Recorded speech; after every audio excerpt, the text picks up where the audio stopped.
Good evening, and welcome to Eastside Catholic's production of The Drowsy Chaperone.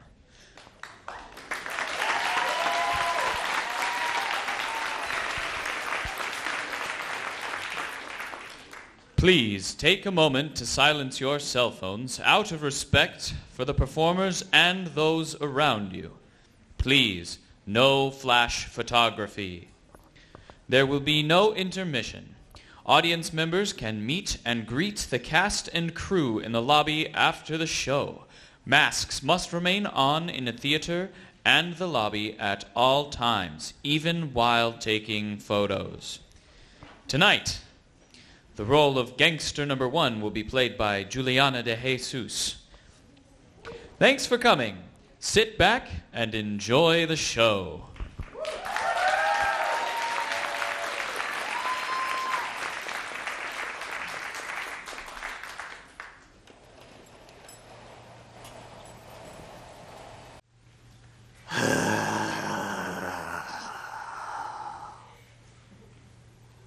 I hate theater.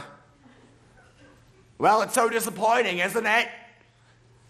You know what I do when I'm sitting in a darkened theater waiting for the show to begin? I pray. Oh, dear God. Please let it be a good show. And let it be short.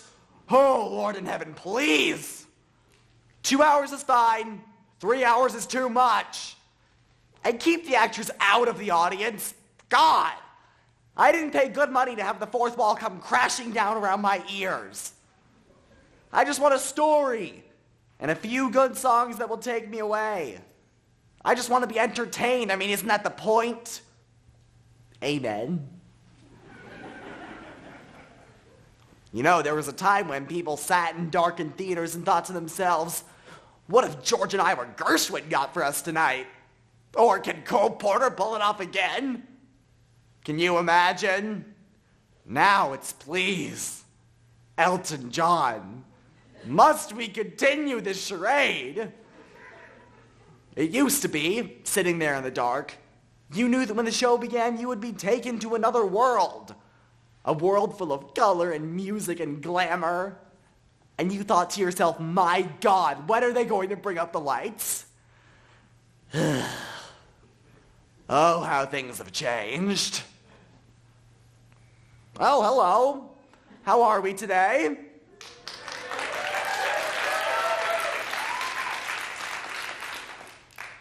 I'm feeling a little blue myself. You know, a little anxious for no particular reason. A little sad that I should feel anxious at this age. You know, a little self-conscious anxiety resulting in non-specific sadness. A state that I call blue. Anyway, whenever I'm feeling this way, blue, I like to listen to my music. So, I was going through my records this morning. Yes, records. And I was about to put on the soundtrack recording of Meredith Willson's The Music Man. I had a craving for a young Ronnie Howard. But then I said no. Let's have a treat. Let's disappear for a while into the decadent world of the 1920s, when the champagne flowed while the caviar chilled and all the world was a party. For the wealthy, anyway. So, I dug about, and what did I find but one of my favorite shows? Gable Stein's The Drowsy Chaperone. Remember? Music by Julie Gable, lyrics by Cindy Stein. It's a 2-record set, remastered from the original recording made in 1928. It's got the full show with the original cast, including Beatrice Stockwell as the chaperone. Isn't she elegant? And this was a full 15 years before she became Dame Beatrice Stockwell. Can you believe it? Let me read you what it says on the back. It says, mix-ups, mayhem, and a gay wedding. Of course, the phrase gay wedding has a different meaning now, but back then it just meant fun. And that's just what the show is, fun. So, would you indulge me Would you let me play the record for you now?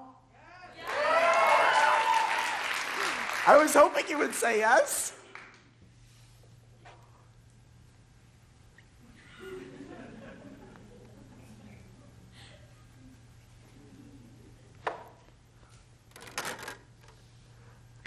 You hear that static? Ooh, I love that sound. To me, it's the sound of a time machine starting up.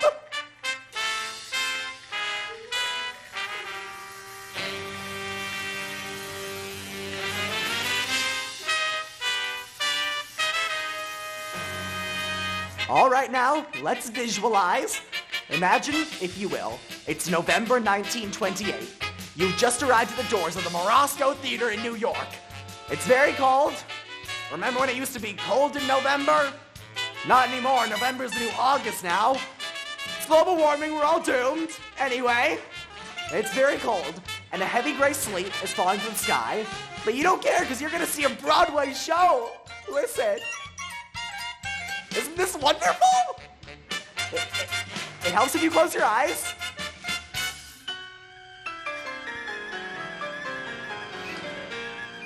Overtures. Overtures are out of style now.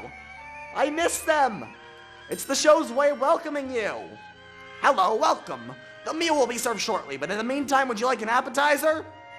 That's what an overture is, a musical appetizer. A poo-poo platter of tunes, if you will.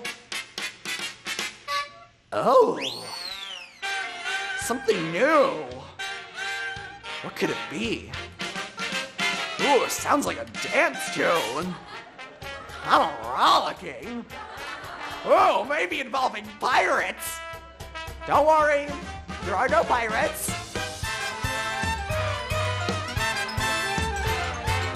Now, here it comes. The moment when the music starts to build, and you know you're only seconds away from being transported.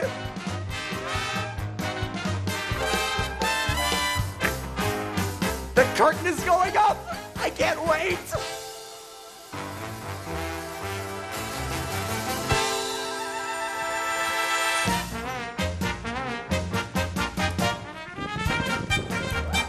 Underling? Yes, madam. How do I look? You look radiant, Mrs. Tottendale. Oh, I do love this dress so. It never goes out of style. It's a miracle, madam. My dress, my fancy dress. I don't know why I'm wearing it, I must confess. My dress, I love my dress. Would someone tell me why I've put it on? Yes, yes, your dress, your fancy dress. 'Twas such a pleasure airing it, restitching and repairing it. God bless your dress, it's one fine dress, and I will tell you why you've put it on. Wedding bells will ring, wedding bells will chime. Madam, you're the hostess and it's happy wedding time. Wedding bells will ding, wedding bells will gong. Wedding bells will ding-a-ling and we will ding along. Your dress, your fancy dress. We're very, very glad you put it on. Wedding guests have come, wedding guests are here. Wedding guests are at the door and soon they will appear.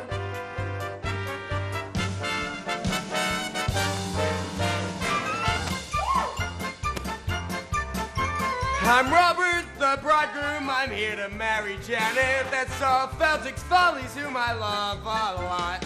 George, that's George, the best man, George. I'm honored to be doing what a best man ought. Ah, Mrs. Tottendale. Now don't you worry, I've got this whole wedding planned out. The key is organization, see? Each string represents a task yet to be completed. Pay the musicians, yell at the florist, book the minister. This whole wedding's gonna run like clockwork. Oh, is there going to be a wedding? I'm Feltic, producer. I lost my leading lady. I gotta stop this wedding or I'm not worth squat. I'm Kitty, just Kitty. I came with Mr. Feldig. I'll be a leading lady if I get my shot. We're pastry chefs. We're pastry chefs. We cross our hearts, we're pastry chefs. No fakery. Our bakery is What we got. Adolfo, my name is Adolfo. I am the king of romance, so I kiss a lot. You are the king of romance, so you kiss a lot. Wedding bells will ring, wedding bells will chime. Wedding bells will celebrate a happy wedding time.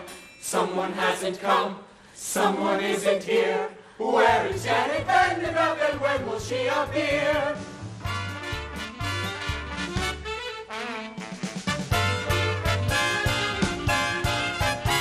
It's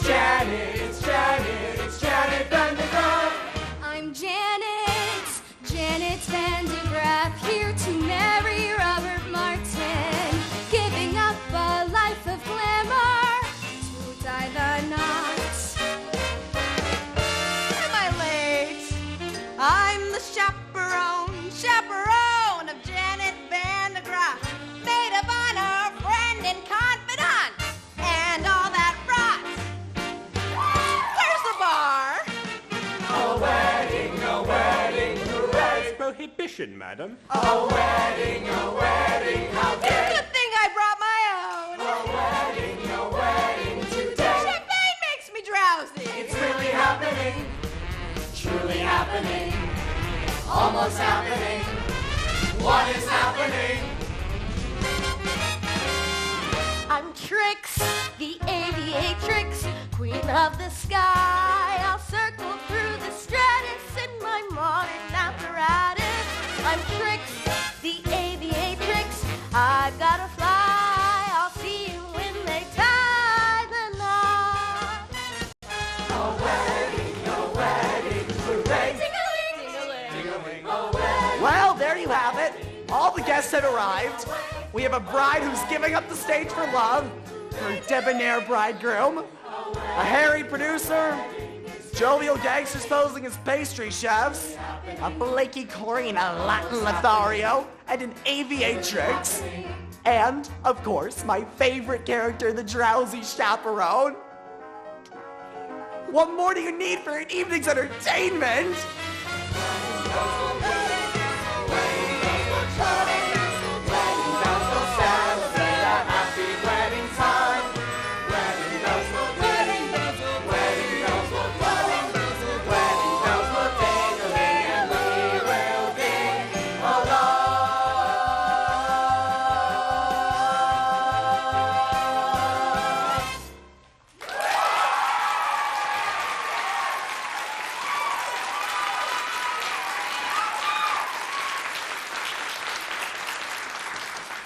Oh, wasn't that wonderful? And we will ding along.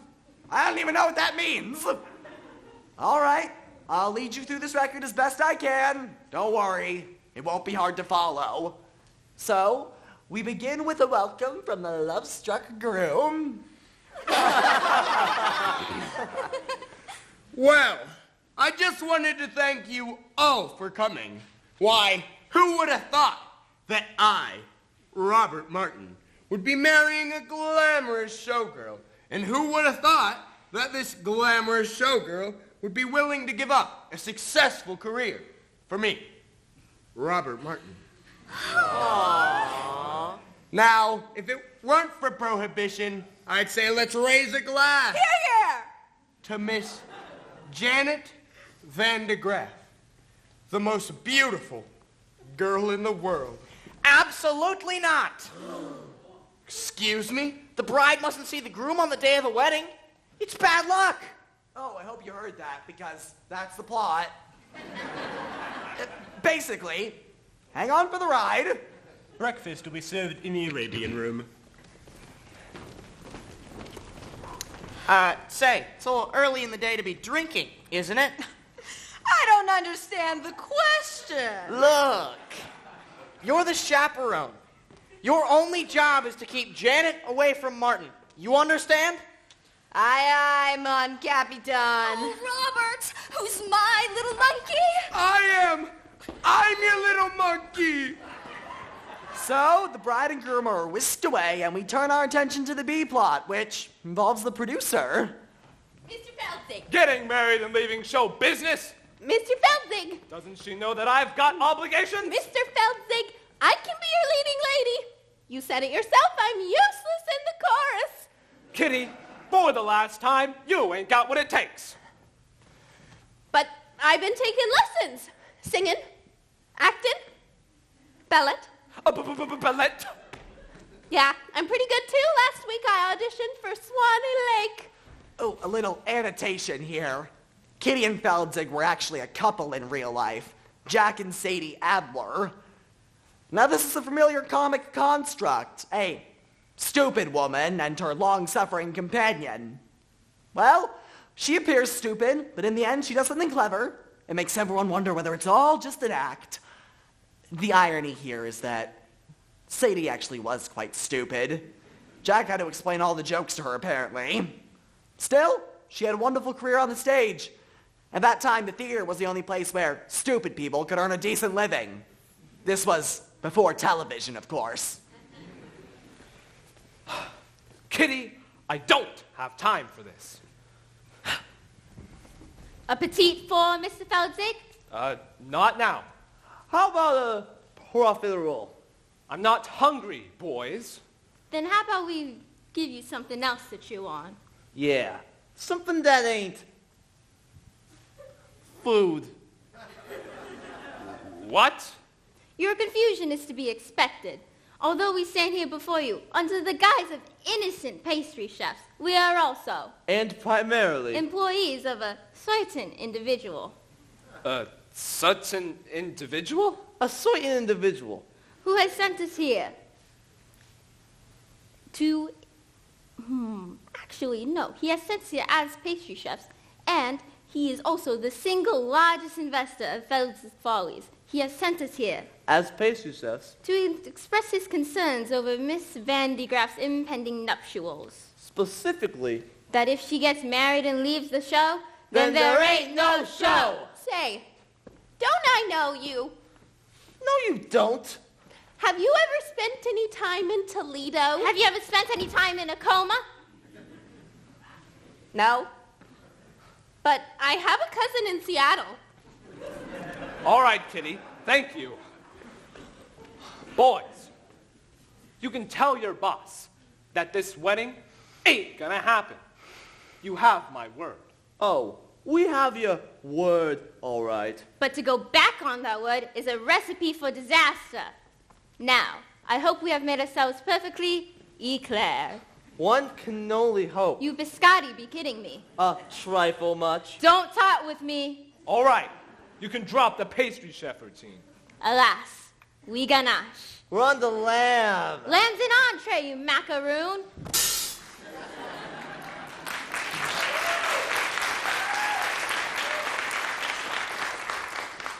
The gangsters were played by interchangeable vaudeville duo the Tall Brothers, John and Peter Tall. They were born Abram and Mendel Mosvoskovitz, but were renamed at Ellis Island by a sarcastic immigration official. They were an early example of the typical Broadway gangster, full of wordplay and stylized movements. Not very intimidating, unless you find dancers intimidating, which I do, but for reasons not appropriate to this situation. Now, we'll leave the matter in your hands.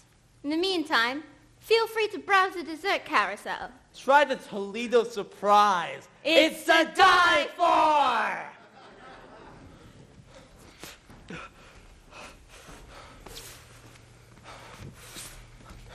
Holy cats, Mr. Feldzig! They're gangsters!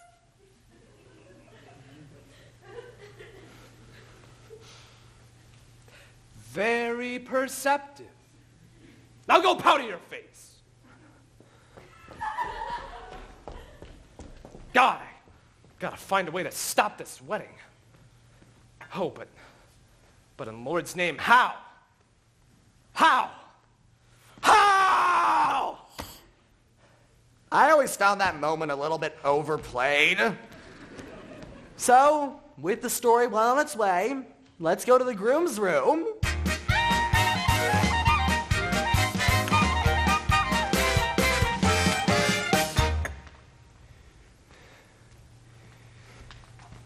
Hey there, handsome.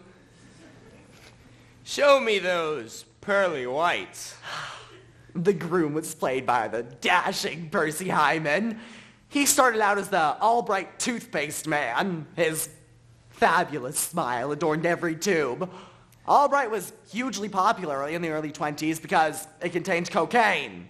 Yes, it's true. If you look to the label, it was the 5th ingredient down, right after sugar.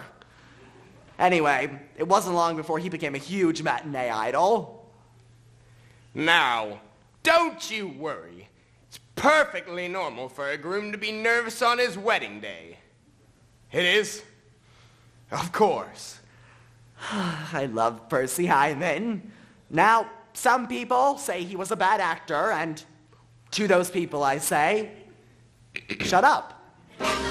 Hey there, Mr. Mirrorman, shaking and a-quaking, trembling like them fraidy cats do. Something big be bothering you. You know, you've got cold feet.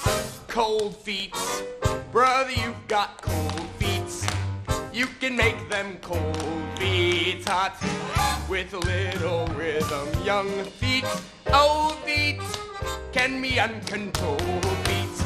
Rhythm make them cold feet hot down the aisle. Cross the arches, they can learn to swing. Icy toes can jive. Wedding marches played in ragtime swing make frigid souls come alive and take that dive. Cold feet, small feet, turn them into bold feet. Rhythm make them cold feet. Da da do da, ticka ticka ticka hot. Why don't you just slide back into your mud hole, you backstabbing worms? Well, now I've got to find another minister. Say, what are you up to? I'm singing a song an old friend taught me. A Dixie remedy for wedding day jitters. You've got jitters? You got the easy part. I've still got to get rice, boutonnieres, and a minister. I have the weight of the wedding on my shoulders. Oh, George, sounds like you've got cold feet. What do I got? Cold feet. What do I want? Bold feet. Well, what do I do? Scold feet? No! Make cold feet hot.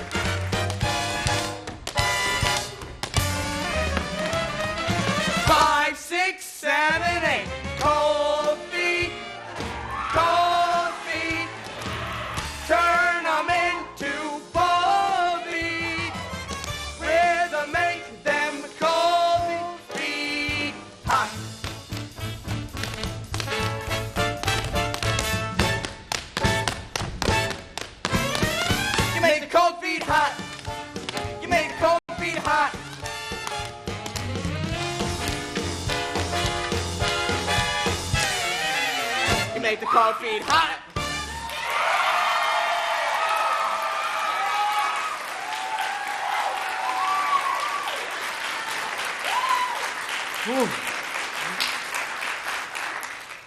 Percy Hyman was a wonderful performer. I like to think of him panting and sweating after a long dance performance.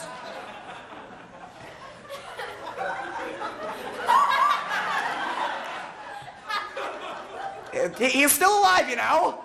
I saw him on the news recently, celebrating his 100th birthday. To say that the passing years had taken their toll on him would be a grotesque understatement. They wheeled him out and he had that wide-eyed expression of pained confusion that God reserves for the very, very old on their birthdays. You know, the one that says, "Who are you? Who am I? Why is this cake on fire?" You know what I'm talking about? Anyways.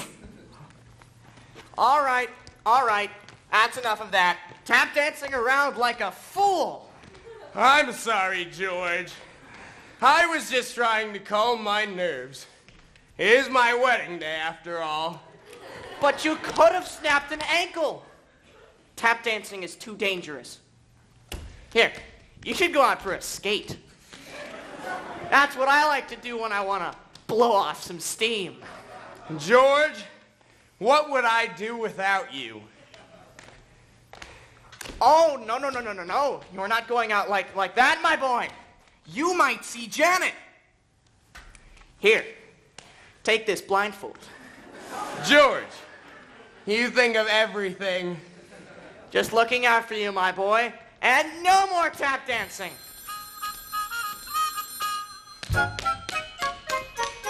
Wedding bells will ring. Wedding bells will chime. Wedding bells will celebrate. Just ignore it. It does this occasionally. It rings. It'll stop soon. Just ignore it. What? What do you want? Hello, you've reached my answering machine. Please leave a short message after the tone, and I'll call you back at my convenience. Well, that's it. The moment is ruined. Thank you. Thank you, life. It's like a cell phone going off in a theater. God, I hate that. Oh, hey, what are you doing? Oh, I'm just at the theater ruining the moment. How about you? Oh, I couldn't get out tonight, so I just thought I'd ruin the moment by proxy. Calm. Sorry. Let's just shake that off.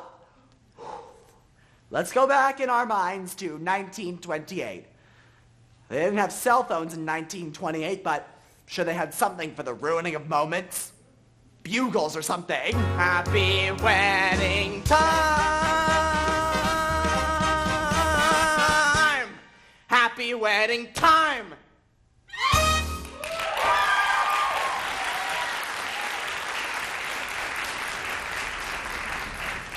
So, the scene shifts and we find the bride, the glamorous Janet Vandegraff, entertaining questions from reporters as she lounges by the pool.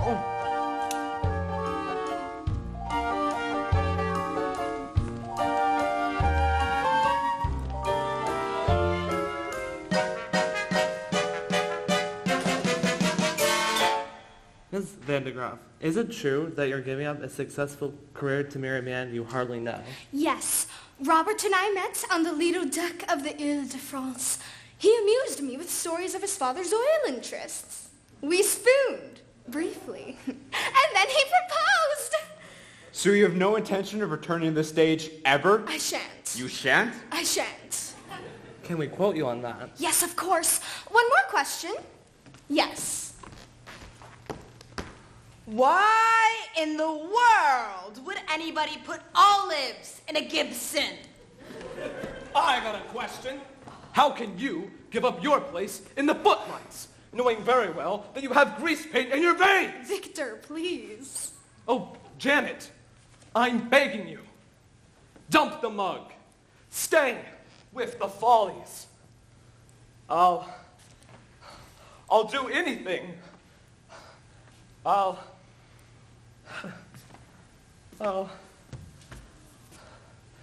put your name above mine on the marquee.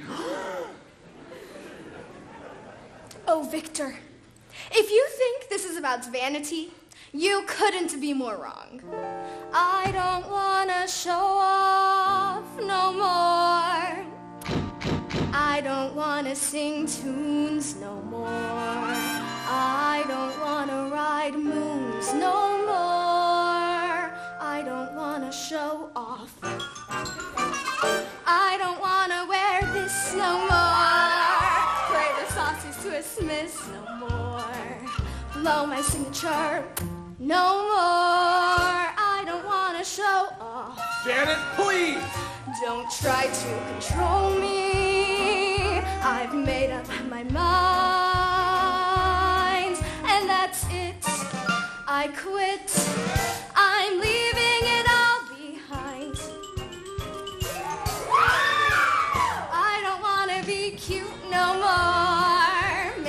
gentleman hoot no more. Hey, baby! I don't want to wear fruit no more. I don't want to show off. She don't want to show off no more. Not me. Page 3. Ouchie, I don't want to show off. She don't want to show off. I don't want to show off. She don't want to show off no more. Off no more. Not me. Woo!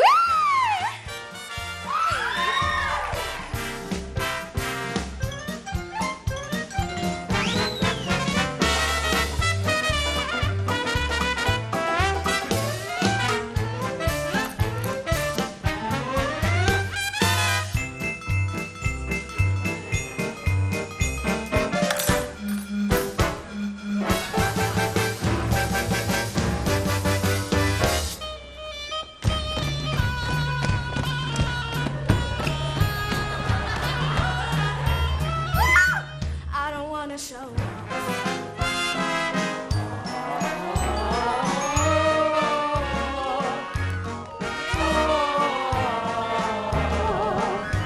She don't want to show off, don't want to show off no more.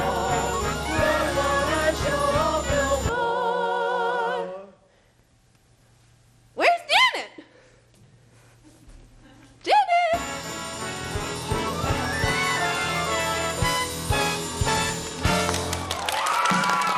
Please, no more attention. I've counted to 10,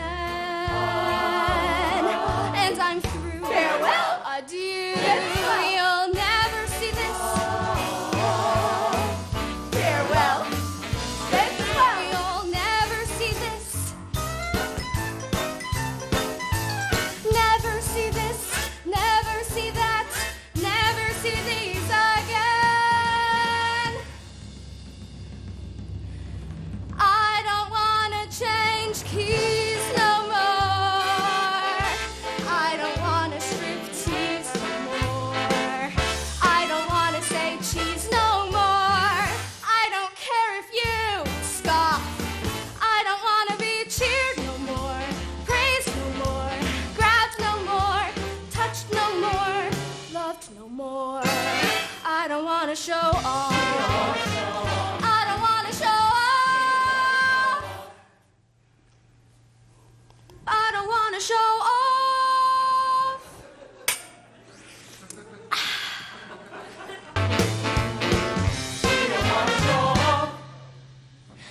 I don't want to show off.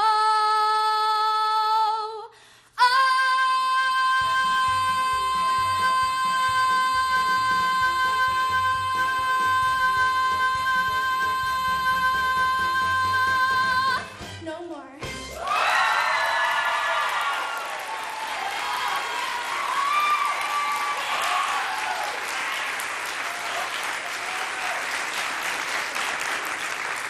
Did I miss something?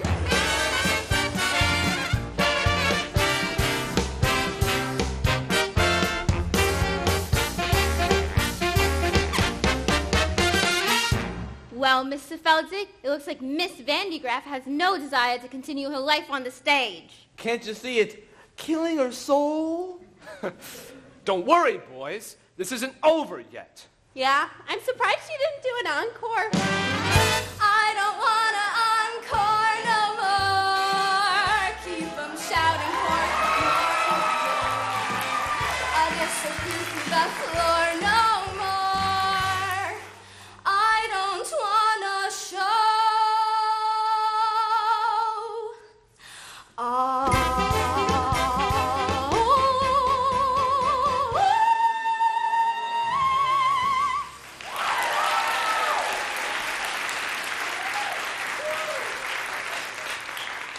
That was Jane Roberts as the bride. She was the Oops girl, remember? No. Surely you remember the Oops girl? No. Don't you people read? She was billed as the girl whose sexual energy was so great that it caused the men around her to have accidents. Spill their drinks or drive their cars into trees. And then she would go, oops. well, I'm not really doing it justice, but people ate it up. She made a whole series of films. Oops, The Oops Girl, Oops Girl Come Home, and Oops Girl at Sea, which won an Oscar for special effects.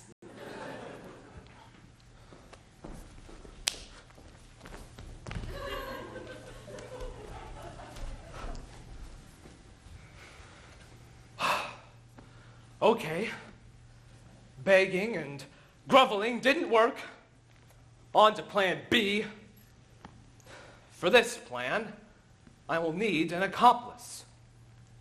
Someone gullible with loose morals. I need what do you call them? A European! La la la la la. In walks Aldolfo, self-proclaimed ladies' man.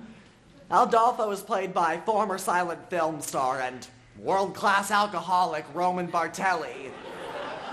He was the one who later drank himself to death at his chateau in Nice, remember? It was 5 days before they found the body, and by then, it had been partially consumed by his poodles. Well, he was only partially consumed.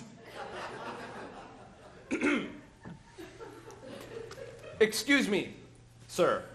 I don't believe we've met. I am Adolfo.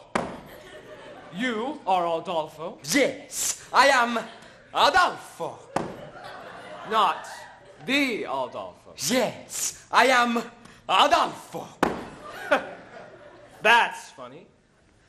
You don't look like a scoundrel. Yes. What? Well, just now I overheard the groom saying that Adolfo is a scoundrel. I just heard him say that. What? Adolfo a scoundrel? Those very words. Adolfo is a scoundrel. Oh, it's like I'm hearing it again. He's saying this to peoples? To beautiful ladies with breasts for making love? Why, I must... You must take matters into your own hands. Yes, I must take this man into my hands and kill. Yes! Wait, no! Don't kill him. Just hurt him enough to make sure he can't get married.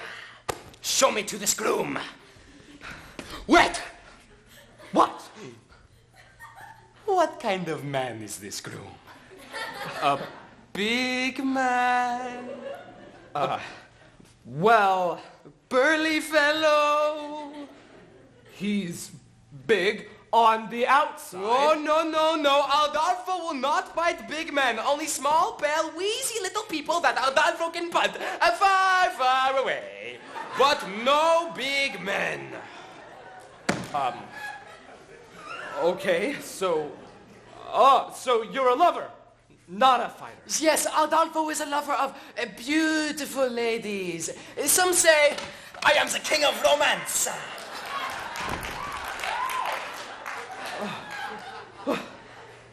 Well, you know what they say. The best way to get revenge back at a man is through his... No.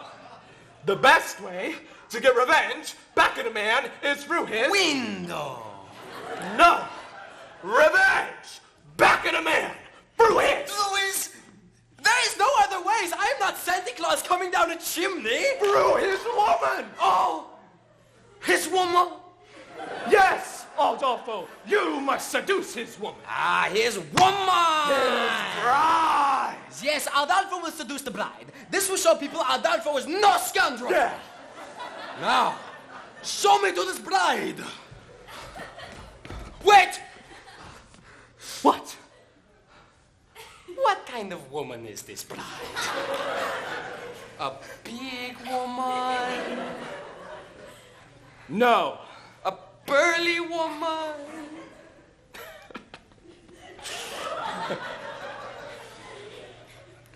She's the cat's pajamas. Pajamas? A looker. An attractive woman. Oh. Show me to this cat in pajamas. Adolfo will make her... Hey! Stop!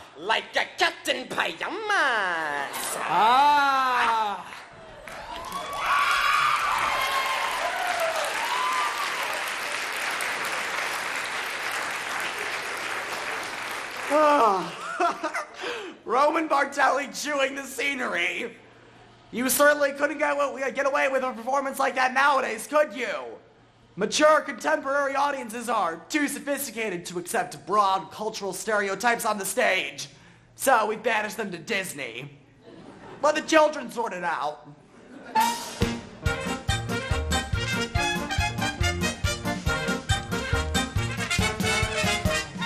Underling, Yes, madam.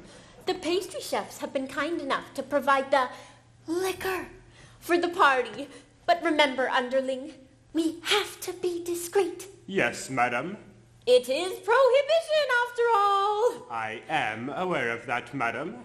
We'll have to use code words. For instance, if someone asks for a glass of ice water, it means they want a glass of vodka. Have you got that? Yes, madam. Are you sure? Maybe you should write it down. I understand, madam. A glass of ice water is a glass of vodka. What's a glass of ice water? Vodka. Ice water? Vodka. Ice! Vodka. Well, you see, that's settled then. One less thing to do. Underling, might I have a glass of ice water? I found our meeting with the pastry chefs rather trying, and I would enjoy a refreshing glass of ice water. Your ice water, madam. That was pure vodka, you poop! I hate this scene. Well, now I really do need a glass of ice water. A glass of ice water, madam? Yes, ice water. Are you going deaf? Would that I were.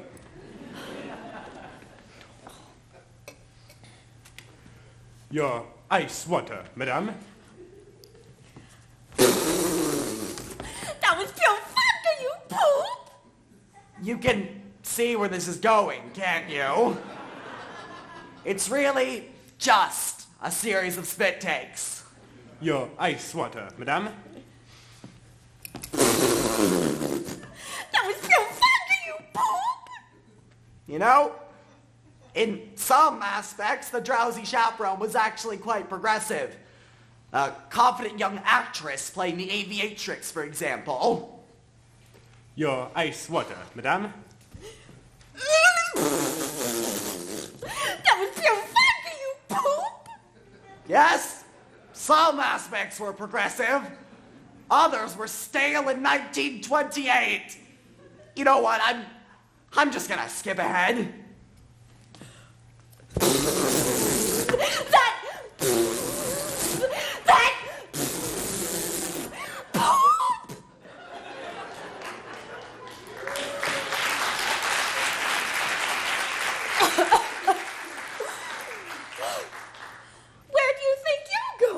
To find some lime juice, madame.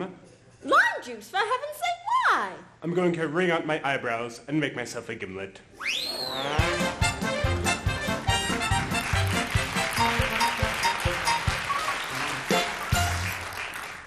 Now you're probably asking yourself, what was that routine doing in the show?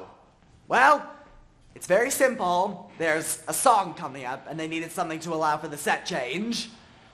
It's mechanics. It's like adult entertainment. Let me explain what I meant by that. In adult films, the story is simplistic. The common example, of course, being, how am I gonna pay for this pizza?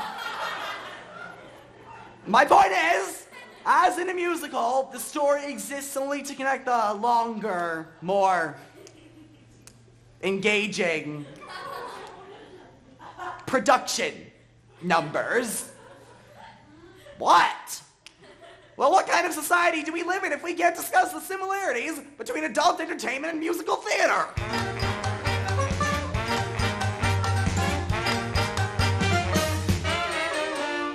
In a few hours, I am going to be Mrs. Robert Martin.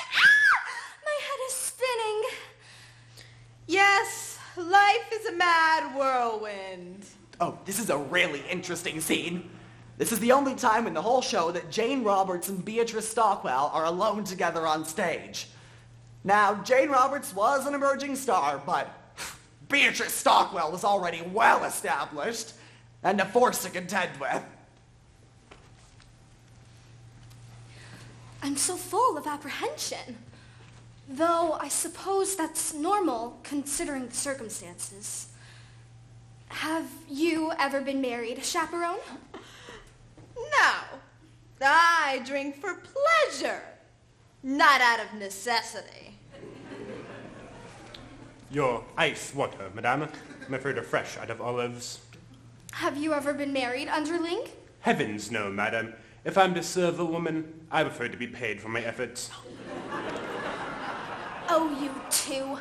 I know it seems crazy to give up a successful career to marry a man that I hardly know, but for some reason, whenever I look into his eyes, his big monkey eyes, gee, I get all woozy. And that's love, isn't it? Not necessarily. The wooziness could be caused by any number of things. I'm woozy right now, and I'm certainly not in love. Beatrice Stockwell was famous for her rousing anthems.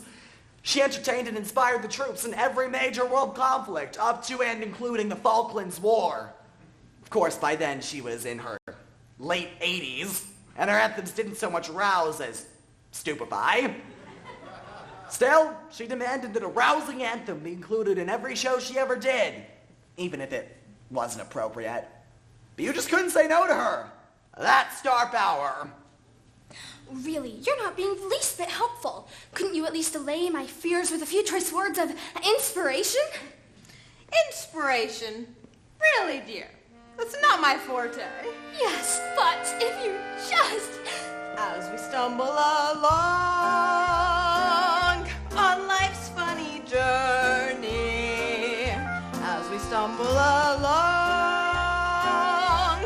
into the blue, we look here and we look there, seeking answers anywhere, never sure where to turn or what to do. Still we bumble our way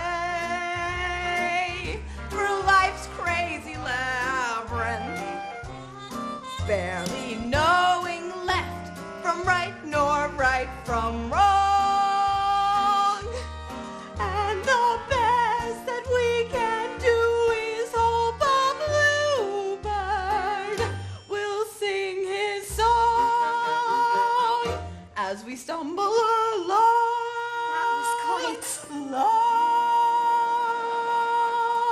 That was quite nice, Chaperone, but I don't see how it pertains to my situation. Let me explain. Oh, really, that's not necessary. It's a dismal little world in which we live. I can bore you till you've nothing left to give. 7 overrated wonders, 7 underwhelming seas, 6 excruciating continents, Antarctica. Oh, please. Antarctica, please. Still you mustn't let it lick ya. This planet, oh so bland. Keep your eyeball on the highball in your hand. As we stumble along, cross life's crowded dance floors, as we push and we shove, we live and we learn. And when we finally leave the bar and we see that morning star, we pull our bootstraps up and homeward turn. And then we stumble away through dawn's blinding sunbeams, barely knowing right from right nor left from wrong. But as long as we can hear that little bluebird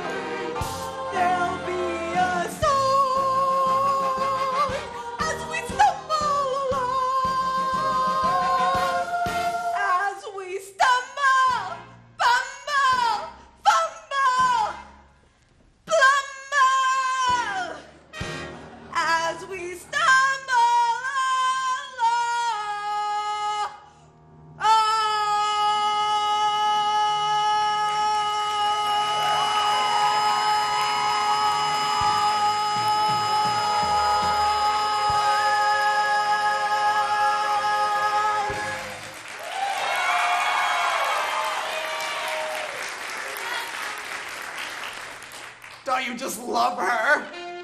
Basically, she sings a rousing anthem about alcoholism. That's what I love about her. She just does her own thing when she wants, regardless of the needs and concerns of others. My mother was like that. Well, that was quite inspiring, Chaperone, but I'm so conflicted. Well, please, just tell me, is Robert the man for me? Well, why don't you ask him? Why don't you go, Roger, do you love me? It's Robert! And I'm not allowed to see him. In fact, it's your job to keep me away from him. You're right.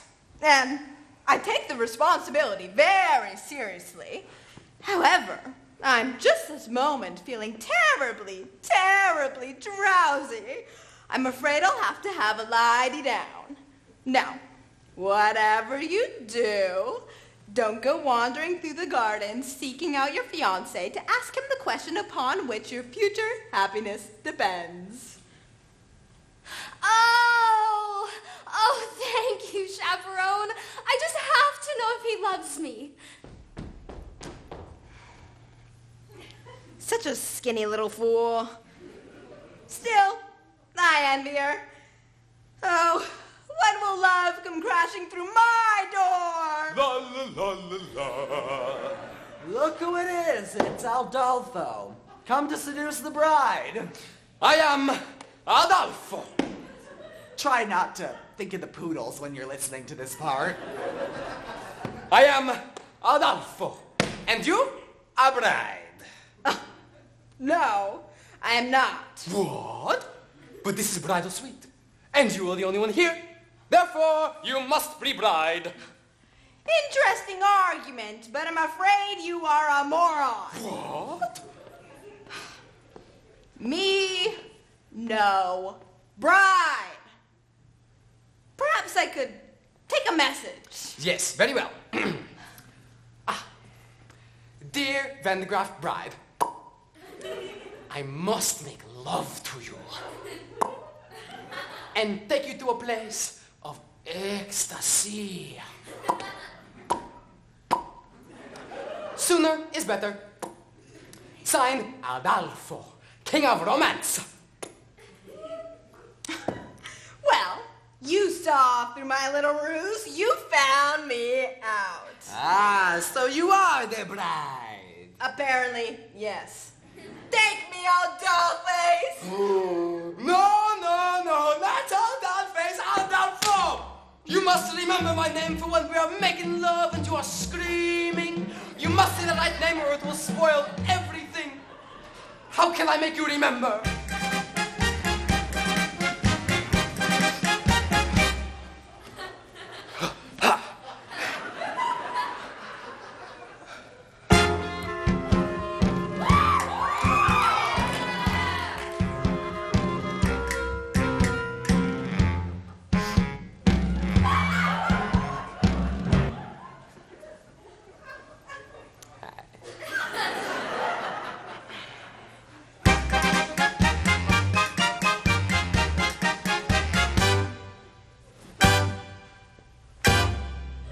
I'm sure that you have heard the name Adolfo, a ladies' man who wins acclaim, Adolfo. Well, lovely miss, I am the same Adolfo. I introduce myself. I am Adolfo. Nice to meet you. Shall we? Not so fast. So just in case you didn't hear, Adolfo, I'll try to make it very clear, Adolfo. The lovely ladies always cheer, Adolfo. When I repeat myself, I am Adolfo. Understood. I can sing it high, Adolfo. I can sing it low, Adolfo. I can sing it very fast, Adolfo. I can sing it very slowly. I do it now, but it could take hours. Now, let us see if you can remember my name. I'll give it a shot. Now, who's the fellow that you see? Adolfo. And how should you refer to me? Adolfo. And who is it? I'll always be. Adolfo. Now sing it proudly. You are Adolfo. Now let me spell it out for you. For all you lovely ladies that didn't hear it for some reason, because maybe you are hard of hearing or something. I don't know. It goes.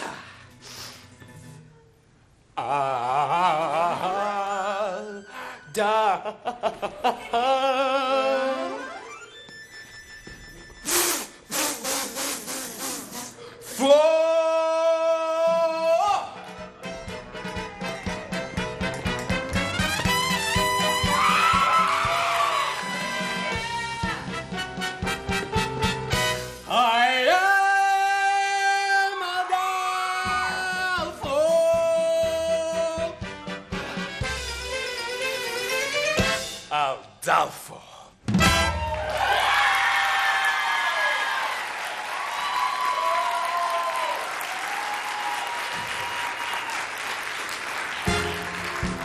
That was my mother's favorite number in the show. I think it was her secret fantasy to be swept off her feet by a Latin lover. I mean, a real Latin lover, not a buffoon. But that's what musicals are all about, right? Romantic fantasy. Falling in love at the drop of the hat. Spontaneous tangoing. Suddenly finding yourself in an insanely romantic situation.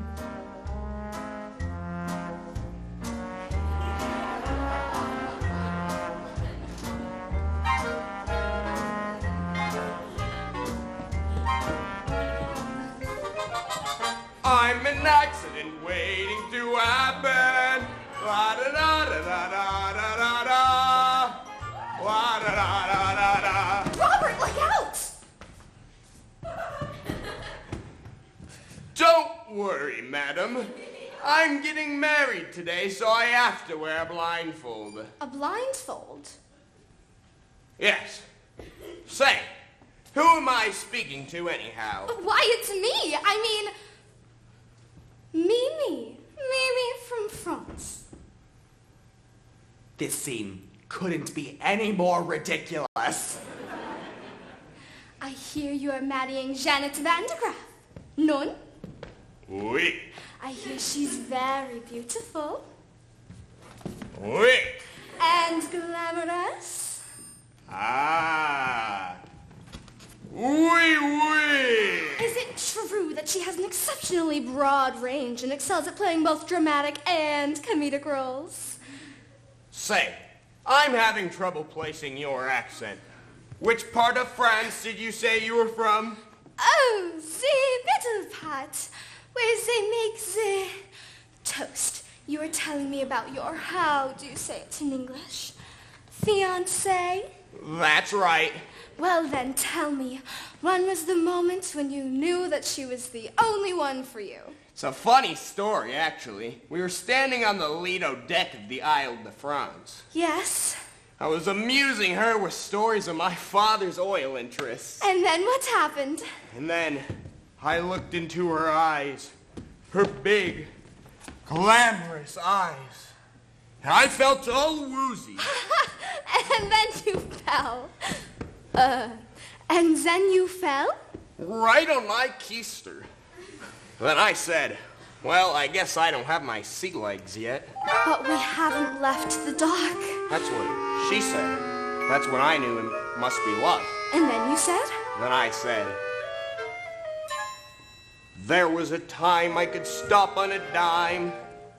Forbearance was one of my talents.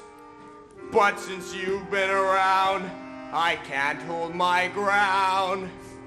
I'm consistently losing my balance. I'm an accident waiting to happen. I'm a mishap about to ensue. I'm the toy on the stair, the three-legged chair, the hen that's been caught by a shoe. When my two lovesick arms started flapping, There was nothing my ankles could do. I'm an accident waiting to happen. So how be I happen to you? Then what happened? Well, then she joined in. When men say I'm sweet and they fall at my feet, my heart doesn't beat any faster. But when you lose control, it touches my soul. So I'm bracing myself for disaster. You're an accident waiting to happen. That's right. A catastrophe destined to be. That's me. I'm the rags in the cellar. A broken umbrella, a branch hanging loose from a tree. I can see myself jumping and clapping for a man who lives dangerously. You're an accident waiting to happen, so hurry and happen to me. Then what happened? Well, then we kissed. I'm an accident waiting to happen. So hurry and happen to me.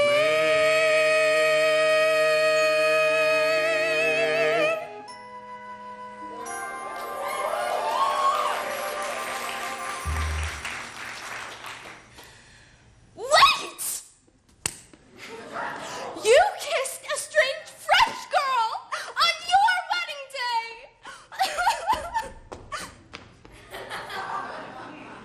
Wait a minute. What just happened? What have I done? Well, it seems that the blindfold and the fake French accent have led to a terrible misunderstanding. Whew, what a mess. Will it all work out in the end? Of course it will. It's not real, it's a musical. Everything always works out in musicals. In the real world, nothing ever works out, and the only people that burst into song are the hopelessly deranged.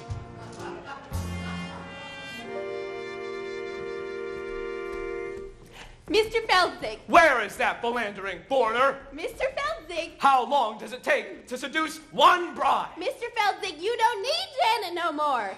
Kitty, not now. But I've been working on a mind-reading act. Presenting. Kitty, the incomprehensible.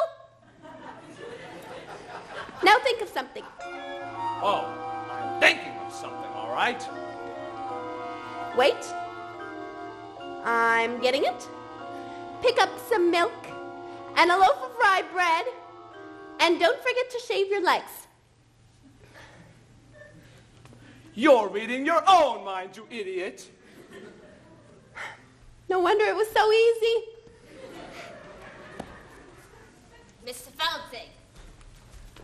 It would seem that the wedding is proceeding according to schedule. Now it's time you receive your just desserts. What do you say, partner? Should we whip something special up for Mr. Feldzig? Yeah. How about a Toledo surprise? Ah, an inspired choice. Toledo's surprise? I've never heard of that. No, you haven't. Those who have heard of it are generally never heard from again. We'll share the recipe with you. First you chop the nuts. Then you pound the dough. Then you bake it up nice and slow. Then you got your Toledo surprise. Could you run that by me once again? It's a very simple recipe, Mr. Feldzig. First you chop the nuts. Then you pound the dough. Then you bake it up nice and slow. Then you got your Toledo surprise. What do you say? Should we give him a taste? All right, wait. What style? What grace! What rhythm! Open your fists. Now shake 'em. Now give me that recipe one more time, boys. Da-da-da-da-da-da. Go! Chop the nuts, pound the dough, break it up, Front. nice and slow. Then you got it, Toledo. Toledo surprise. Now sell it. Hit the peach, peel the skin, mush it up, throw it in. Then you got it, Toledo. Toledo surprise. Now you're cooking. You beat it up, then you sweet it up. When you heat it up, if it tries to rise, don't let it. It's a snap. Try it, folks. With your whites, split your yolks. Then you got a Toledo. Toledo surprise. You boys are naturals. Honest? Keep it up. I'll work on the contract. Hey! 5, 6, 7, 8. Mr. Felting! Oh, what's going on here? Kitty, I'm presenting a new act. Toledo surprise.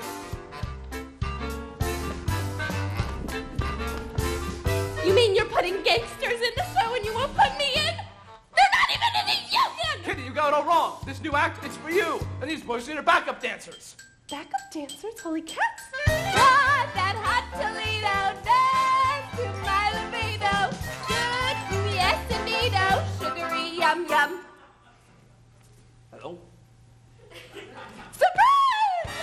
Here's the key, here's the pen, lick the spoon, that's the plan. Makes you bust your tuxedo. Toledo surprise! Wait, don't we make announcement. Wedding is off. What? For the love of God! Why? Adolfo has made love to the bride. Oh? Ew! That's not the bride, you idiot! That is the chaperone! The wedding is on! The wedding is off! What? Robert kissed a French girl. Her name is Mimi. She's very beautiful. Janet, I just couldn't help it. She was just like you. Only French. Sweet mother of pearl! Underling, Yes, madam. what's all this commotion about? The wedding, madam. Oh, is there going to be a wedding? Not anymore! Oh, what a wonderful tragedy. What a wonderful, wonderful tragedy. Clear the floor, boys. I'll show you how it's done. First you beat it up, then you sweet it up. When you heat it up, if it tries to rise, don't let it.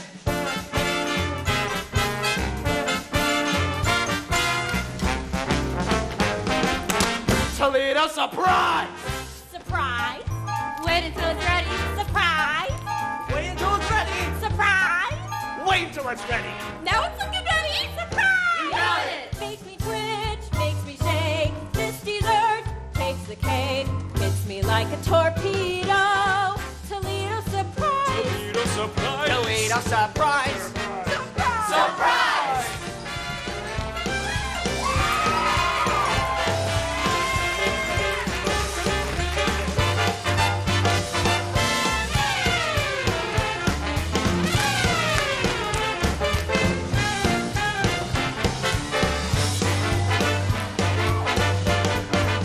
Surprise! Surprise! Surprise!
infectious. Oh, Robert, this is the saddest day of my life.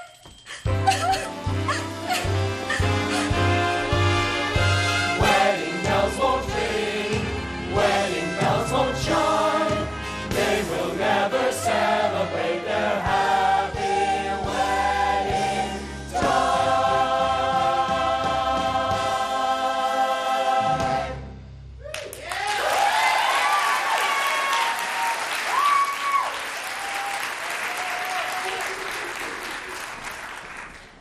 And that's that. The curtain falls and it's time for the intermission. At least, it would be if we were actually sitting in the Morosco Theater watching the Drowsy Chaperone, which of course we are not. I don't like intermissions. They ruin the magic, you know? They yank you back into reality. One moment you're lost in a glamorous world of music and romance, and then, bang, you're surrounded by tourists, crinkling candy wrappers and nattering about the lack of women's restrooms. It's cruel. Oh, it's a power bar. Sorry, I have a bit of a blood sugar issue. I have to eat small meals all day long or I get all jittery. I know it's rude, but you would not like the alternative. Believe you me. Believe you me. I remember my wedding day. I didn't eat any breakfast, and the ceremony wasn't until 4 in the afternoon. Oh, I do. Oh, are you surprised I was married? Well, there you are. You shouldn't go assuming things about people, now should you? I'm a very complicated person.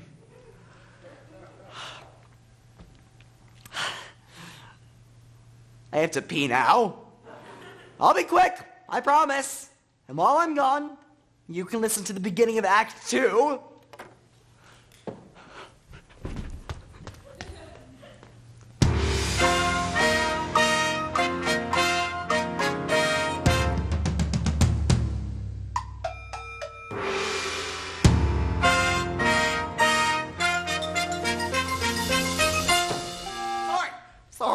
Sorry. That song was not from the Drowsy Chaperone. That was from another musical entirely. I have this woman who comes once a month. Can you say that? I have a woman. Anyway, she cleans the things that I absolutely refuse to clean. She's very good, but she has a nasty habit of putting my records away. And in the wrong sleeves. Even though I tell her, no touch records. No touch records. Ugh. I suppose if I spoke to her in complete sentences, she'd stop touching my records. Anyway, that song started Act 2 of another Gabelenstein show called The Enchanted Nightingale. A degrading piece about an emperor who was told by a magical bird to marry his American elocutionist instead of his betrothed. Ugh. But it had some wonderful tunes.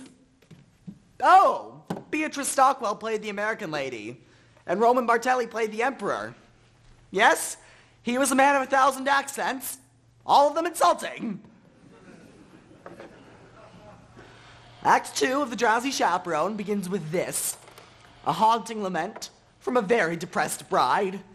She sings it standing on her balcony, bathed in the pale blue light of a sympathetic moon, which is ridiculous because it's the middle of the day. Now, while you're listening to this, try to ignore the lyrics. I know it will be difficult, but block them out. They're not the best, but the tune is beautiful, and it truly communicates the bride's state of mind. Just ignore the lyrics. I put a monkey on a pedestal and tried to make that monkey stay. And he did for a time, but he needed to climb and with other monkeys play. Far away, he left his jacket on that pedestal beside his tiny rusty cup. And I haven't got the strength to lift them up. Oh, monkey, monkey, monkey, you broke my heart in two. But I'll always save that pedestal for you. I'm just gonna pour myself a brandy. Come, my little monkey, come, my little monkey. The melody is so simple, just floats in the air. And I must confess, I always get a little bit misty when I think of that tiny jacket lying on the pedestal, its long sleeves dangling to the floor. Oh, monkey, monkey, monkey, you broke my heart in two. But I'll always save that pedestal for you. Come, my little monkey, come, my little monkey, do. Okay, here we go. Wait. Who are you? I'm Janet Vanderbilt. Do you need anyone? I don't need anyone. What about the love of one Do man? I care about the love of one man when I am adored by millions? Do I need to be so gloomy? No, no, no. I could rule the world if so I chose. Sigmund Freud sends flowers to me every show. Gertrude Stein handed me a rose. Now she really lets go. I'm Janet, Janet Vandergraff. Ain't no nail that I can't hammer. Why give up a life of glamour? Life of glamour, life of glamour, no! I love this part. She's having a complete mental breakdown. I'm an accident waiting to happen. I don't want to show off no more. I don't want to spread mirth no more. Be the greatest on earth no more. I don't wanna, I wanna, I don't wanna, I wanna, I don't, I do, I don't, I do. I don't wanna show.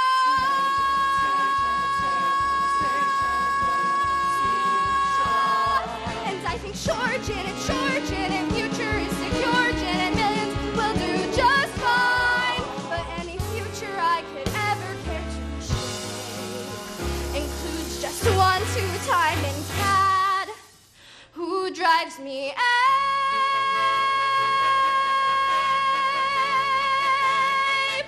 She put a monkey Oh, Robert, what a fool I've been. A hapless fool. I know now that I love you, but I've thrown it all away. I love you, monkey. But is love enough? Is love ever enough?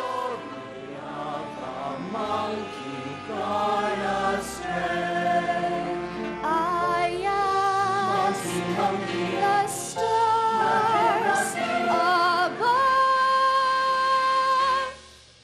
Is it the monkey or my pedestal?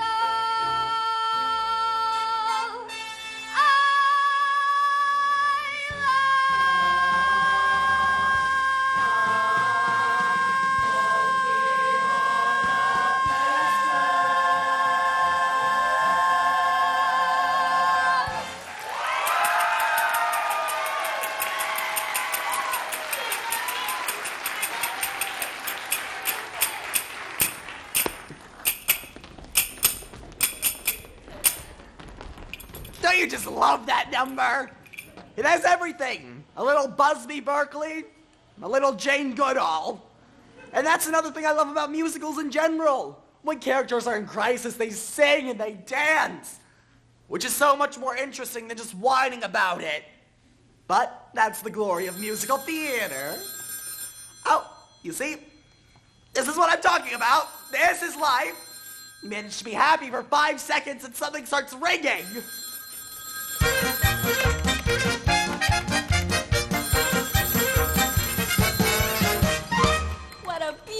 beautiful day for a wedding. Shall I have the pews moved now, or shall I wait until morning? Okay, I'm gonna pause the record here, because I don't want this number ruined by a ringing telephone. Great.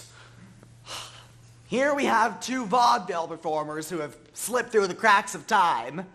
They are Noel Fitzpatrick and Ukulele Lil. I don't know anything about them. I suppose Ukulele Lil played the ukulele, although she doesn't in this show. Actually, I tried to find out more about her. I went through all my books. I even tried the internet, but all my searches ended in Tiny Tim's autopsy photographs.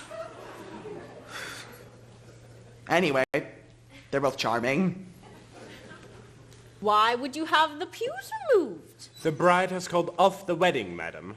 Oh, underling, never listen to a bride on her wedding day. Love is a very complex emotion, underling. Yes, madam.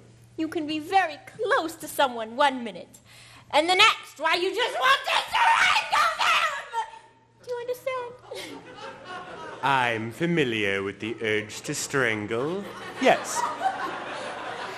You see, that's just the nature of love. Love makes lovers worry, love makes lovers fret, but here's a fact on which we can depend. Just like long ago when Romeo loved Juliet, love is always lovely in the end. But Romeo and Juliet was a tragedy, madam. Oh, I never read reviews. Love can start a quarrel, love can cause a din, but love has always been a trusty friend. 'Twas a happy fate for Hank VIII and Anne Boleyn. Love is always lovely in the end. Might I remind you, madam, that Anne Boleyn lost her head? Yes, she was in love! Love was good to Eve and Adam. Here we go again. And Samson and Delilah too. Good grief. May I pose a question, madam? Why, yes, of course. Why does nothing I say to you ever get through? Don't mind if I do.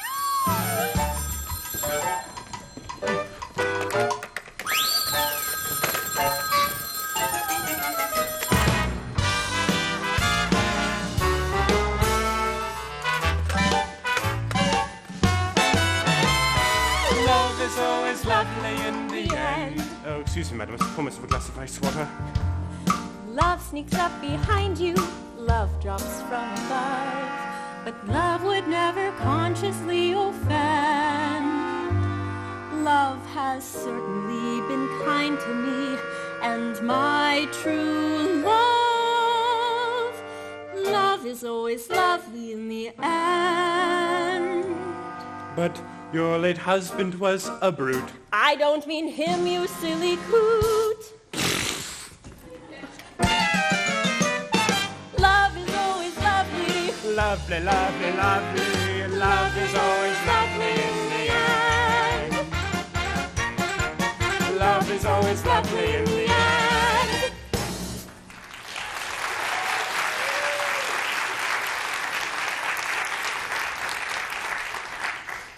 Yes, that was charming. But to be frank, on some level, that number pisses me off. Now, I'm going to say something, and yes, I have been drinking, but I'm going to go out on a limb and say that love is not always lovely in the end. Often in the end, there are lawyers. And another thing. Surely someone must have realized the awkward sexual connotation of that title. Love is always lovely in the end. I mean, is it just me? I guess what I'm trying to say is that that number is naive. And irresponsibly so. Sorry. Just thought that needed to be said for the benefit of the young people. I won't interrupt anymore. Oh, wait. There's a moment coming up that I've become absolutely obsessed with. Oh, there you are. Oh, Chaperone, I'm in a terrible state. You certainly are. You can't go to the wedding looking like that. Oh, you poor dear. Haven't you heard? The wedding's been called off. Not your wedding, mine. Oh, that reminds me. Might I borrow your veil?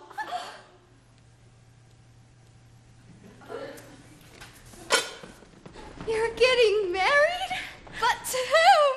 La la la la la. Oh, beautiful lady with baffled expression. You're marrying Adolfo?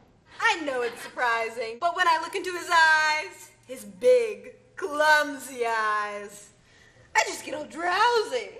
And that's love, isn't it? Yes, dear. That is love. Help me. Oh, there you are. All right, I need to put my cards out on the table. If this goes on any longer, the old tigger's gonna give out. Please, tell me, is there going to be a wedding? Yes.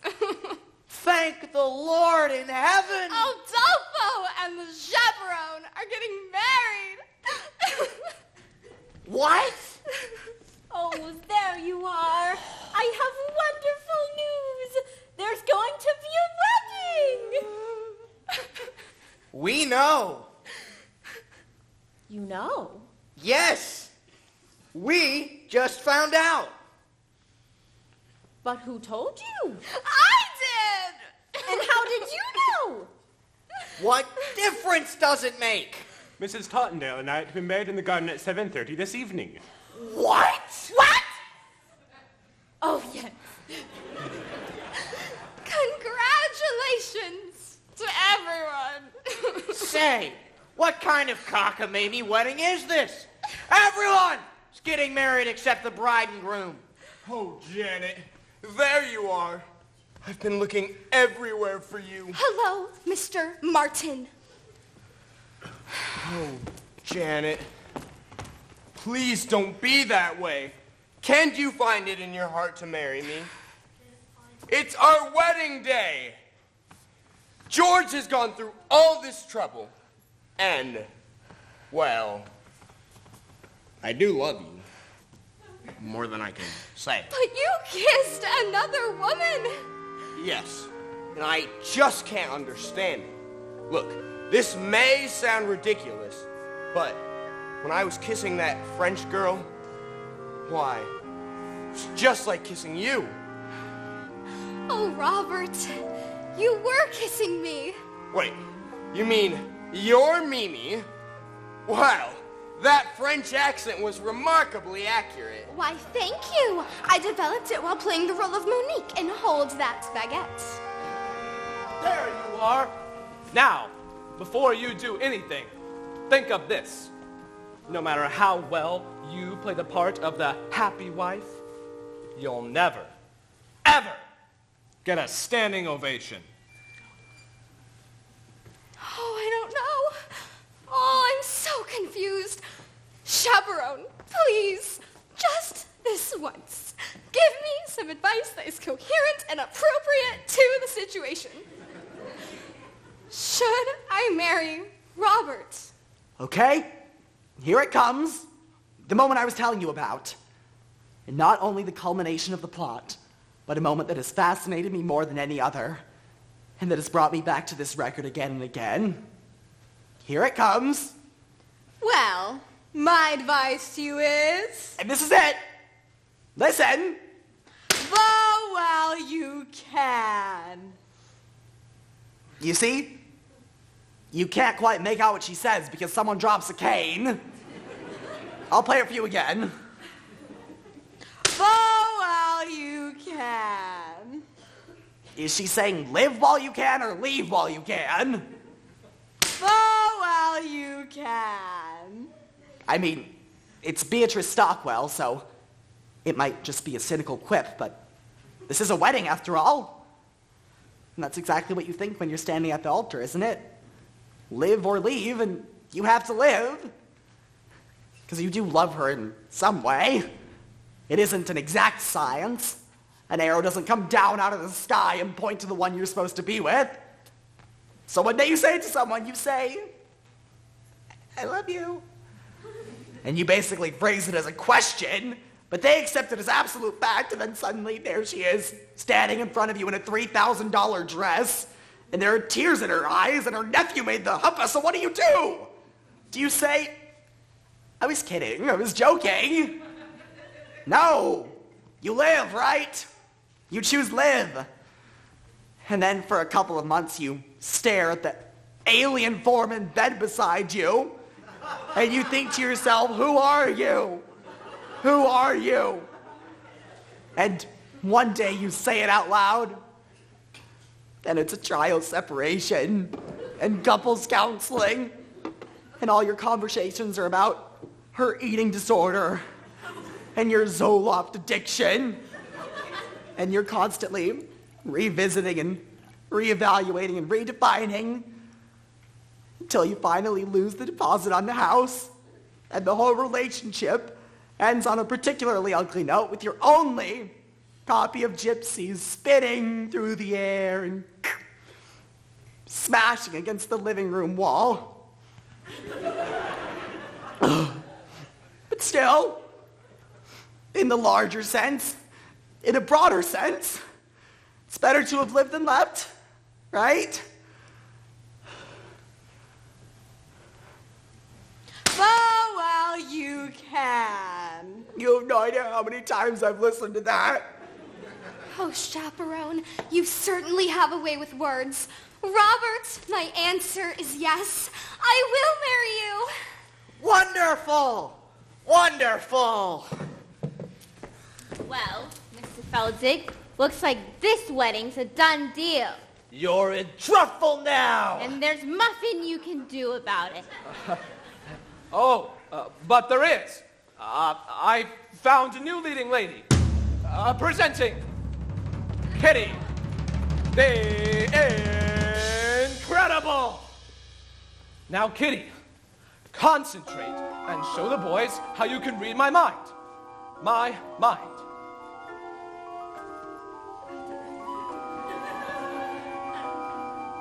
Kitty, will you marry me? Holy cats, Mr. Feldzig, yes! Yes! Isn't she amazing?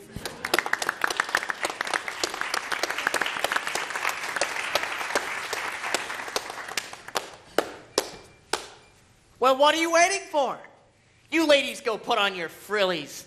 We'll all get married in one big clump, like they do in Utah.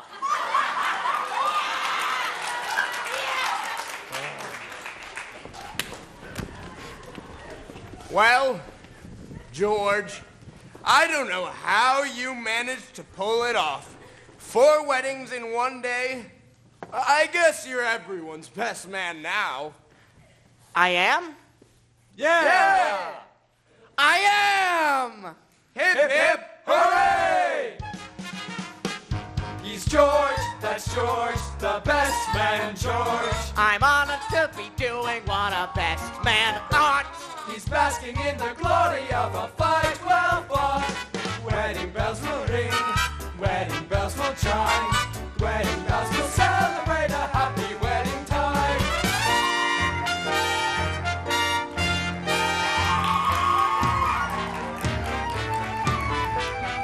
Wedding bells will celebrate a happy wedding. Minister, you may begin. Oh no, I forgot the minister.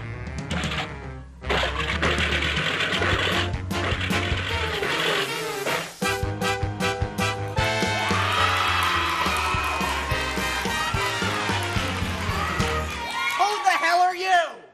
I'm Trix, the aviatrix, queen of the sky. To Rio I was wending when my engine needed mending. I'll fix my navigatrix, and then I'll fly. Let you love her tie the knot. Sorry to crush the party, folks. I'll have this fixed in 2 shakes, then off to Rio for Carnival. Wait! The captain of a ship can perform a marriage. Yes! And a pilot is comparable to a captain. Yes, and a plane is a kind of a sheep of the air. Some called an air sheep. Oh, shit! Yes! Wait, Trix, I got an idea. You can marry them on the plane, and then we'll all have the honeymoon in Rio!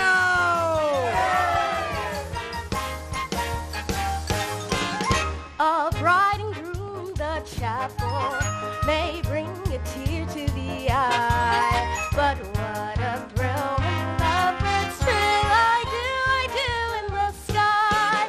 When vows are said in the meadow, the bees and daffodils sigh. But heartbeats rush when sweethearts gush. I do in the sky. Do you? We do. We do. Do you?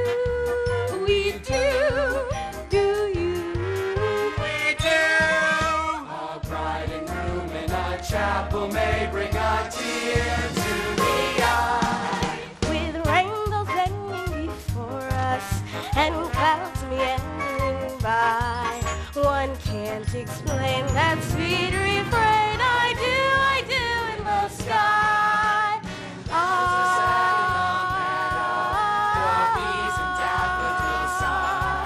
But heartbeats rush when sweethearts gush. I do. I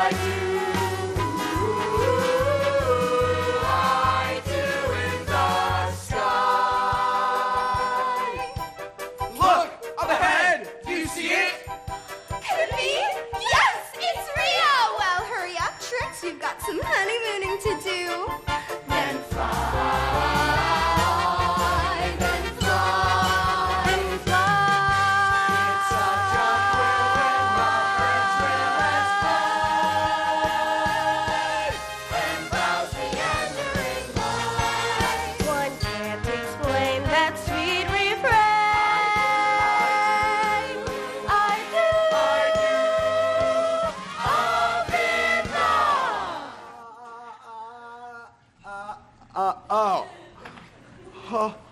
Oh, God.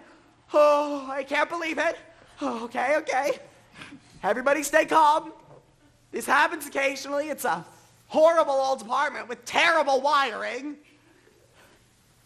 Just concentrate. Just keep the show alive in your minds. Don't talk to anyone. Don't let yourselves become distracted. I'll find the fuse box. Everybody be quiet. It's the super. Oh, God.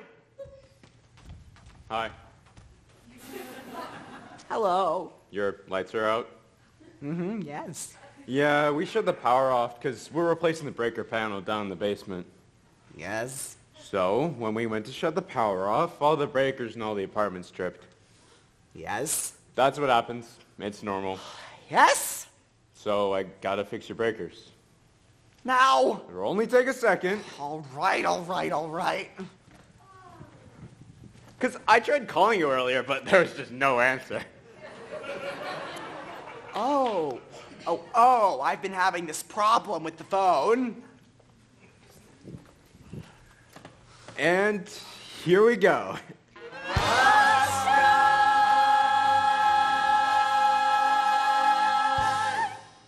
What was that?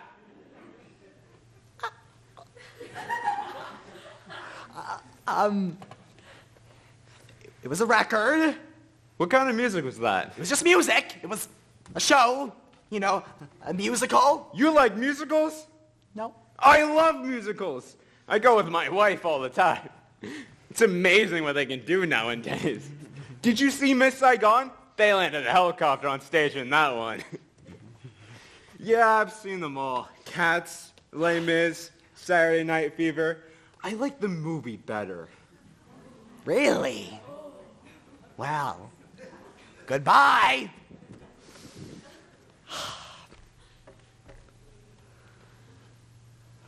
Well, that's it. It's ruined. One note away from the end of the show. and the mood is completely broken. I should just start the record over from the beginning. No. I can't do that, can I?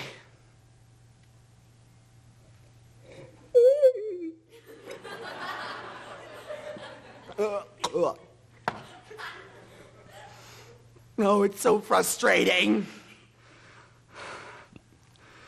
You have to understand, I love this show so much. And I've never even seen it. My mother gave me the record. This was shortly before my father left us. Oh, he didn't leave because of the record. Although, I'm sure it didn't help matters. Look, I know it's not a perfect show. The spit take scene is lame, and the monkey motif is labored. But none of that matters. It does what a musical is supposed to do. It takes you to another world. And it gives you a little tune to carry with you in your head, you know? A tune to carry with you into your next year of middle school or high school, or off to college. A little something to help you escape the dreary horrors of the real world. A little something for when you're feeling blue, you know?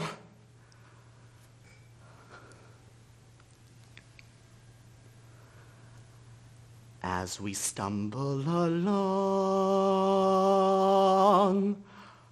on life's funny journey, as we stumble along into the blue, we look here and we look there, seeking answers anywhere, never sure of where to turn or what to I'm do. an accident waiting to happen. Still we bumble our way. I don't wanna sing tunes through no life's more. crazy Wedding bells will ring, wedding bells will chime. barely knowing left from right, nor right from wrong. And the best that we can do is hope a bluebird. We'll sing his song as we stumble along. Still we bumble our way through life's crazy labyrinth. Knowing left from right nor right from wrong. The best that we can do is hope a bluebird will sing his song as we stumble along, as we stumble, fumble, fumble, grumble, as we stumble along.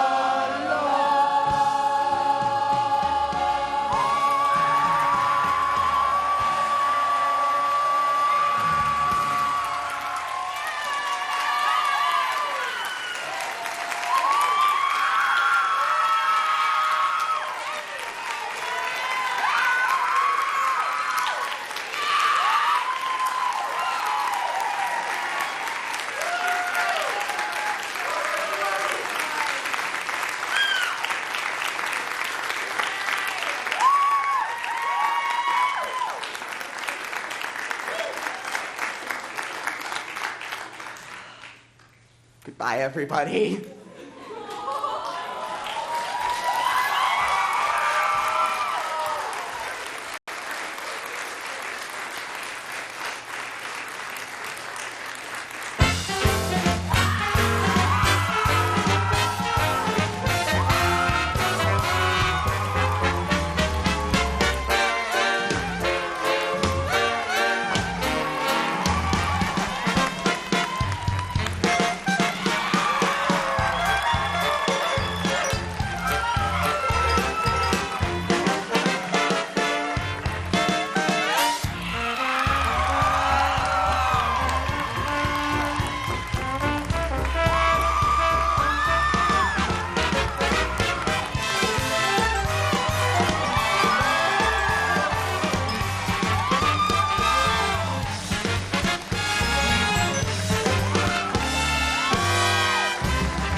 Hi, everyone.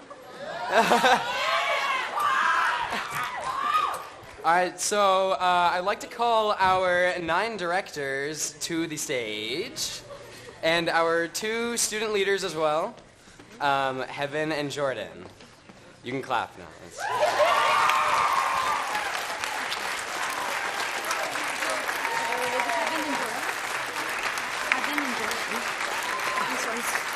Heaven's sister.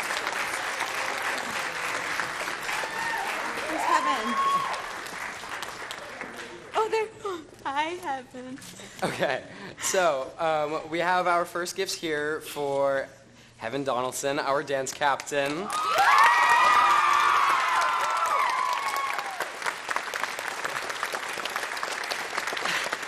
Jordan Shaw, our stage manager.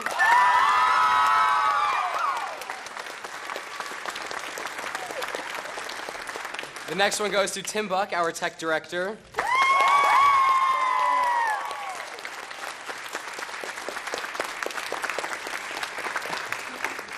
Tom Cowdrey, our set designer.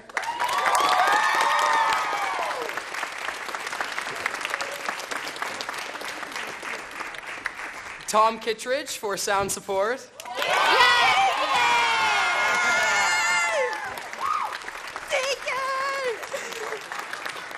Walter Kilmer, our lighting and stage director.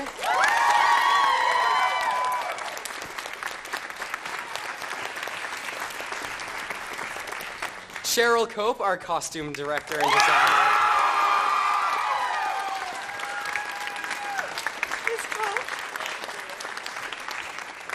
Liz Anderson, our choreography director.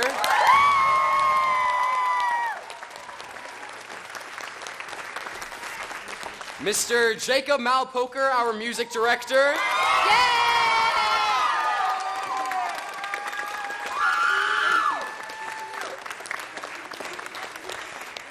Kristen Harlow, our assistant director.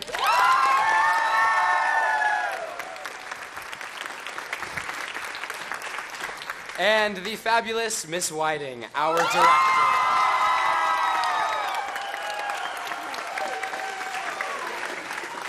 Okay, and is my mic on? Is my mic on? Okay.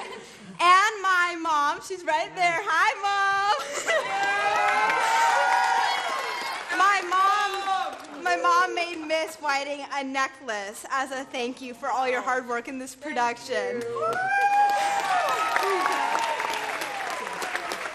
What is it? Okay, hello everyone. So we'd like to take a moment to acknowledge all of our seniors. So there's 19 of them, so please hold your applause until the end. Dom, please step forward.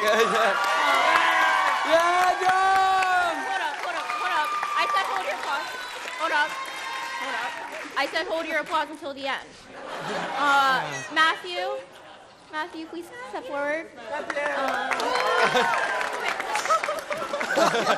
Sean Paul. That's so cute. Sophia. I'm gonna cry. Sophia, where are you? Okay. Gabby.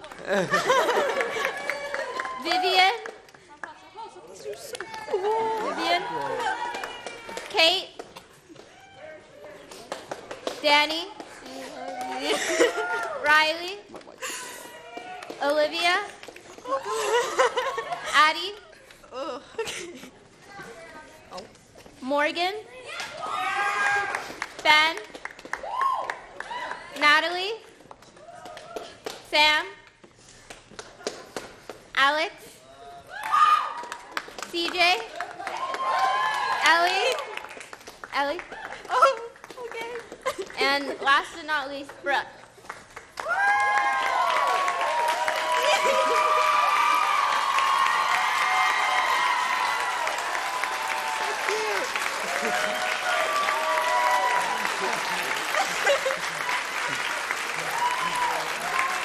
Alex, good job. I'm gonna stop crying.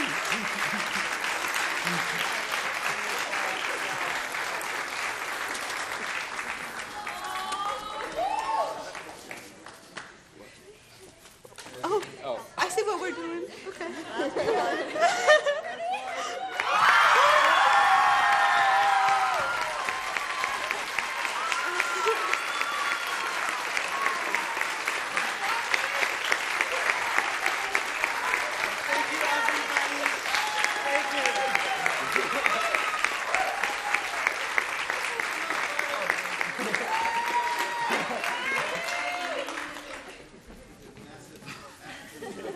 Yeah. Oh, thank you. Oh my god, I'm in the photo. Okay.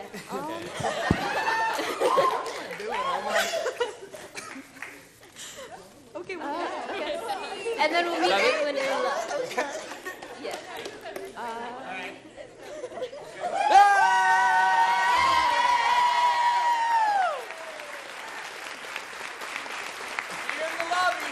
Yes, we were in the lobby.